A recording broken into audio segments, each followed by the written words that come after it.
Hi friends, நாம் இப்போ பார்க்க போகிறது எறா தொக்கு. நான் வந்து இப்போ 1 கிலோ எறா வாங்கியிருக்கேன். இப்போ தோலெல்லாம் எடுத்துட்டு க்ளீன் பண்ணி வச்சுருக்கேன். இதில் வந்து இப்போது ஒரு 1/2 ஸ்பூன் மஞ்சள் பொடியும் கொஞ்சம் கல் உப்பும் போட்டு 10 நிமிஷம் அப்படியே ஊறட்டன்னு ஒரு 3 வாட்டி வாஷ் பண்ணி எடுத்துக்கணும். கடாய் காஞ்சிடுச்சு. இப்போ நம்ம தேவையான அளவுக்கு எண்ணெய் ஊற்றிக்கலாம். எண்ணெய் சூடாயிடுச்சு. இப்போ நான் வந்து ஒரு 1/2 ஸ்பூன் கடுகு போடுறேன்.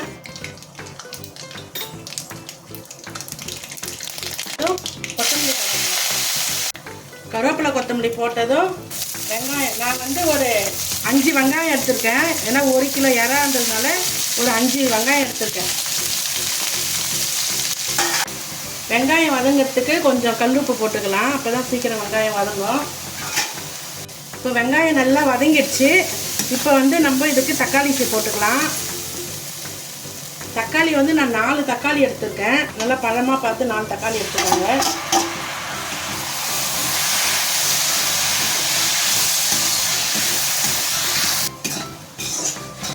இப்போ வந்து ஒரு 1/4 ஸ்பூன் மஞ்சள்தூள் போட்டுக்கலாம்.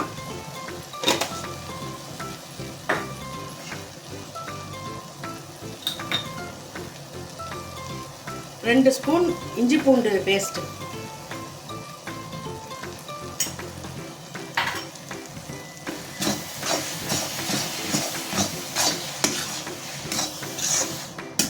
இப்போ இஞ்சி பூண்டு பேஸ்ட் போட்டதும் நம்ம கொஞ்சம் கைவிடாமல் கலரணும், சிம்மில் வச்சுட்டு. அப்படி இல்லைன்னா இது அடிப்பிடிக்க ஆரம்பிச்சிடும். நல்லா வதங்கியாச்சு. இப்போ வந்து எறா சேர்த்துக்கலாம். இதில் எறா மஞ்சள்தூள் போட்டு நல்லா ஊற வச்சுருந்தோம்ல, இப்போ நல்லா 3 வாட்டி வாஷ் பண்ணியாச்சு. இப்போ இந்த எறாவை இதில் சேர்த்துக்கலாம்.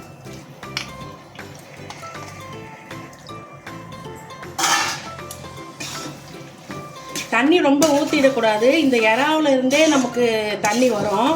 அதனால் கொஞ்சம் அதுக்கு நம்ம வெயிட் பண்ணணும்.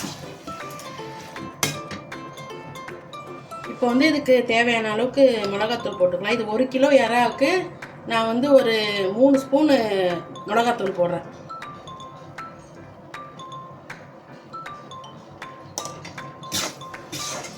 இப்போ நம்ம வதங்கிறதுக்காக மட்டும்தான் அப்போ உப்பு சேர்த்துருந்தோம். இப்போ இந்த ஸ்டேஜில் வந்து நம்ம எவ்வளோ சேர்க்கணுமோ அந்த அளவு இப்போ நம்ம இதில் சேர்த்துடலாம்.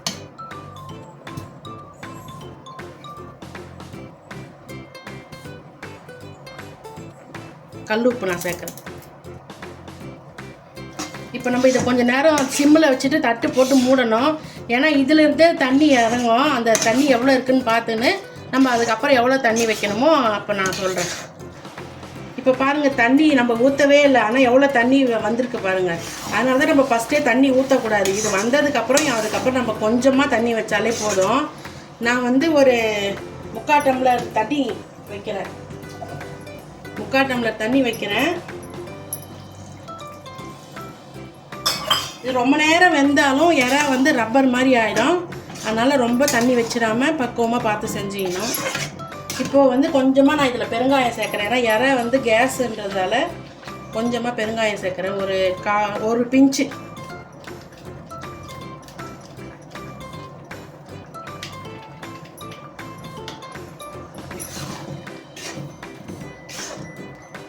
ஒரு 5 நிமிஷம் நம்ம தட்டு போட்டு மூடிடுவோம். ஒரு 5 நிமிஷத்துலேயே அந்த தண்ணி எல்லாம் சுண்டி எறா வெந்துடும்.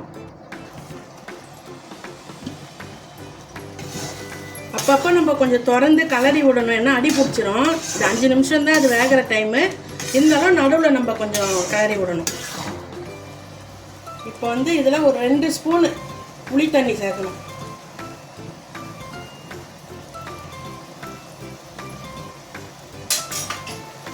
இது வந்து இன்னும் கொஞ்சம் டேஸ்ட்டு கொஞ்சம் கூட்டி தரும். அதனால லாஸ்ட்டில் இறக்கிறதுக்கு கொஞ்சம் முன்னாடி கொஞ்சம் புளி தண்ணி சேர்க்கணும்.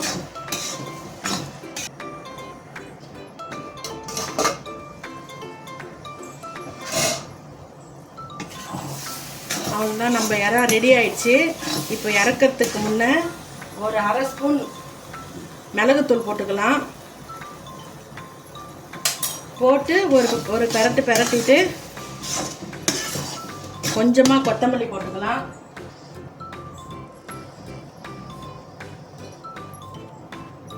அவ்வளோதான், நம்ம எறா தொக்கு ரெடி ஆயிடுச்சு. நீங்களும் உங்கள் வீட்டில் செஞ்சு பாருங்கள்.